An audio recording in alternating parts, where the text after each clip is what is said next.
Okay, we're going to review take-home test number 3. The first question is the word problem here. This is a distance rate problem. So we're going to make a little chart here.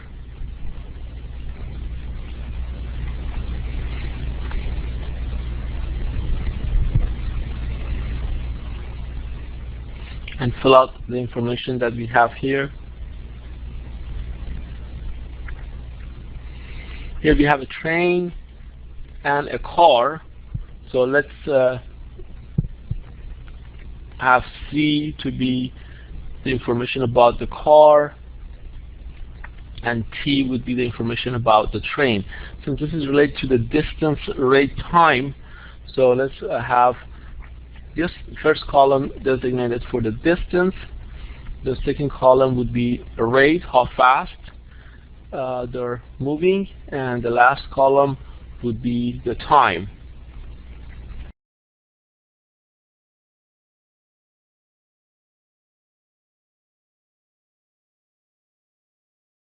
Okay, in this case, let's take a look and see what we know about this information. We have a train and a car leave from the Pasadena, California railroad station at the same time headed from the State Fair in Sacramento. The car averaged 60 miles per hour and the train averaged 80 miles per hour. So that's the first piece of information that we have, the rate, how fast they're going. So let's fill this out here. The rate here for the car seems to be 60, and for the train is 80. Now, we know the relationship for the time. It says if the train arrives at the fair 2 hours ahead of the car. So if I assume the time for the car would be T, the time for the train then would be what? Can somebody tell me what would be the time for the train in terms of T? Carl said 2. That's not quite right. Anyone else wants to try? Put x plus 2, x plus 2. Really. Remember the train going faster, so its time would be less. Right, Amber is correct. Amber says x minus 2. So you see, Jerry, it's not x plus 2. If I put t plus 2, then I'm showing that the train going slower, because if the train going faster, the time should be t minus 2. And Abby said 2 minus x. No, the time is x is larger than 2, so you have to write x first, or the variable first. Now, let me make sure everybody follow up till this point. Reading that question, everybody see how to fill out the rate and time in that chart. If you do, please put a check mark next to your name, everyone. It looks like everybody follow how to fill out the rate and the time. Now, the distance that the car traveled then would be distance is equal to rate times distance. Rate times time would be the distance. So distance here would be 60 t in terms of time. Can somebody tell me what would be the distance that the train traveled then?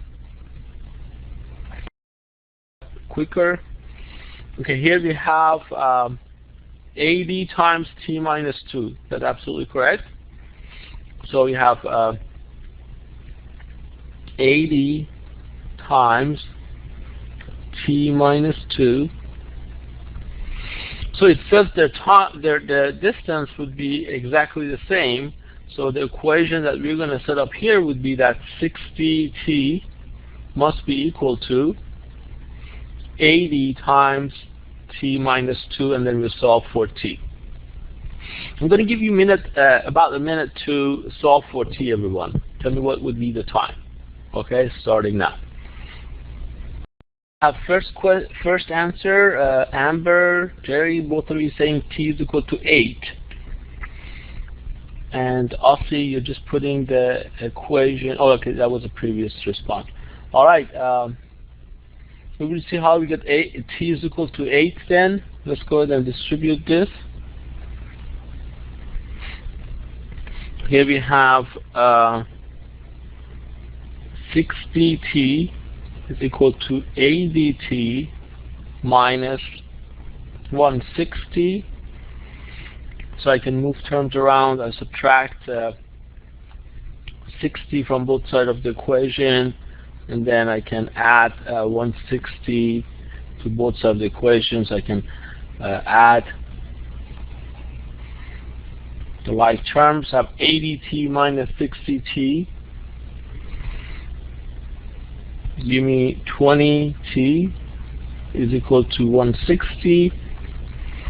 So t is equal to 160 divided by 20, which is t is equal to 8 hours. Make sure you always put the units, please.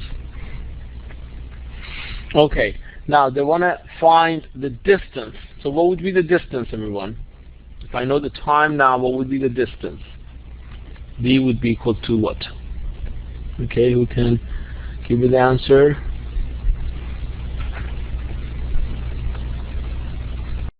Nobody to give me the answer on this one. Nobody can see each other's answer now.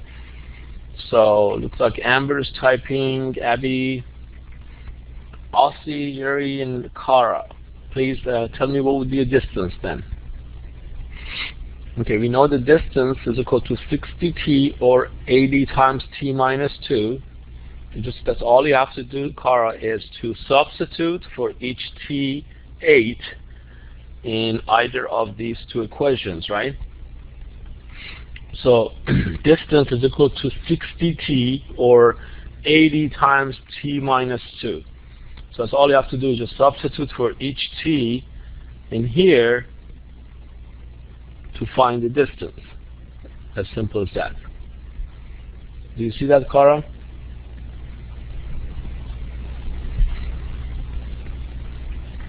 Okay, a few of you are miscalculating, you're not multiplying correctly. Abby, you want to check your work. Amber, you're correct. Kara, you need to check your multiplication. Or you checked it, that's correct. Abby, you're correct now. Let's see who else. I see Yevit just joined us. If you can hear me, put the check mark next to your name, please.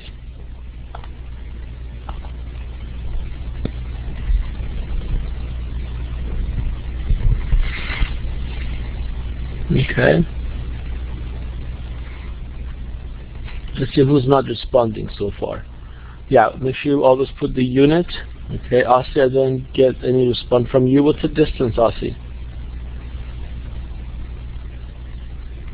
And yeah, but if you can hear me, please put a check mark next to your name. I want to make sure that you can hear us. So the distance here is pretty simple. You just multiply 60 by 8, and they give you 480 miles. Okay, if you all can follow what we just did for this problem, can I ask you to